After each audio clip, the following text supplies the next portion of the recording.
अस्सलामुअलैकुम दोस्तों, मेरा यूट्यूब चैनल पे अली हसन हार्डवेयर इंजीनियर ते बोलते मिस्त्री अली हसन। इंजन दे तले बैठ की वेल्डिंग करना तार चल लाया और नपा वेल्डिंग नपा हिम्मत कर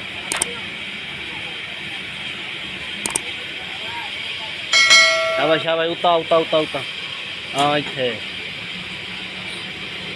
और लगो है अर्थ लगो है नाल। चलो ठीक है।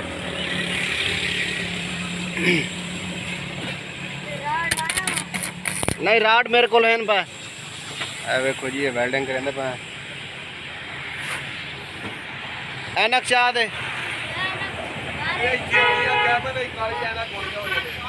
इतने वेख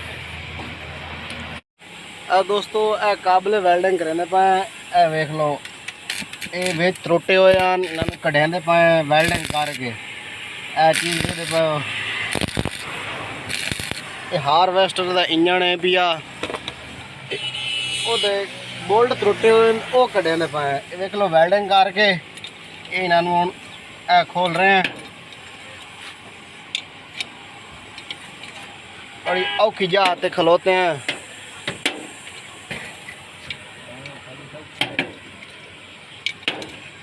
एक भी दो मिस्त्री गोल के थक गए, उन्होंने को बोल्ट नहीं निकले। अल्हम्दुलिल्लाह फतेहपुर अड्डे ते अली हसन ये काम कर रहे हैं। एक निकल गई है, बाकी 4 रह गए, 5 बोल्ट करने है जी। काबले कढ़े खले हारवेस्टर दे इंजन दे देख सकते हो। ये जी समझावन का मकसद है जी काबलियां का ये कढ़े पाए इनू वेल्डिंग करके गर्म करके ता ये निकलते हैं। अगर गर्म ना करे सो ये नहीं निकलते।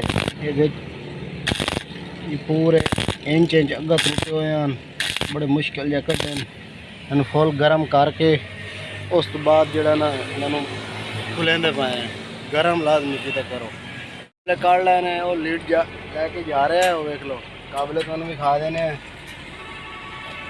ये काबले ने वेख लो ये चूड़ियाँ भी त्रुटियाँ हुई ने, ये कड्डे ने पैर, ये चीज़ भी है देख लो ये पैर कटे ने। वही तो असी जा रहे हैं थले नू।